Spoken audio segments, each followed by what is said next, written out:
بسم اللہ الرحمن الرحیم۔ موسیٰ بن اسماعیل نے ہم سے حدیث بیان کی، ان کو ابو عوانہ نے خبر دی، ان سے موسیٰ بن عائسہ نے بیان کی، ان سے سعید بن زبیر نے، انہوں نے ابن عباس رضی اللہ عنہ سے کلام کیا کہ رسول اللہ صلی اللہ علیہ وسلم نزول قرآن کے وقت بہت سختی محسوس فرمایا کرتے تھے۔ اس کی علامتوں میں سے ایک یہ بھی تھا کہ یاد کرنے کے لیے آپ اپنے ہونٹوں کو ہلاتے تھے۔ ابن عباس رضی اللہ عنہ نے کہا، میں اپنے ہونٹ ہلاتا ہوں جس طرح آپ ہلاتے تھے۔ سعید کہتے ہیں، میں بھی اپنے ہونٹ ہلاتا ہوں جس طرح ابن عباس رضی اللہ عنہ کو میں نے ہلاتے دیکھا۔ پھر انہوں نے اپنے ہونٹ ہلائے۔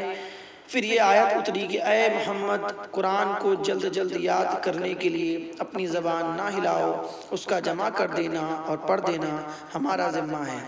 حضرت ابن عباس رضی اللہ عنہ کہتے ہیں، یعنی قرآن آپ صلی اللہ علیہ وسلم کے دل میں جمع دینا اور پڑھا دینا ہمارا ذمہ ہے۔ پھر جب ہم پڑھ چکے تو اس پڑھے ہوئے کو اتباع کرو۔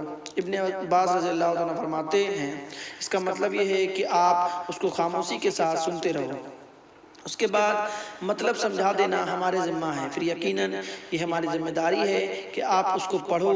چنانچہ اس کے بعد جب آپ کے پاس حضرت جبرائیل علیہ السلام وحی لے کر آتے تو آپ توجہ سے سنتے، جب وہ چلے جاتے تو رسول اللہ صلی اللہ علیہ وسلم اس کو اس طرح پڑھتے جس طرح حضرت جبرائیل علیہ السلام نے اسے پڑھا تھا۔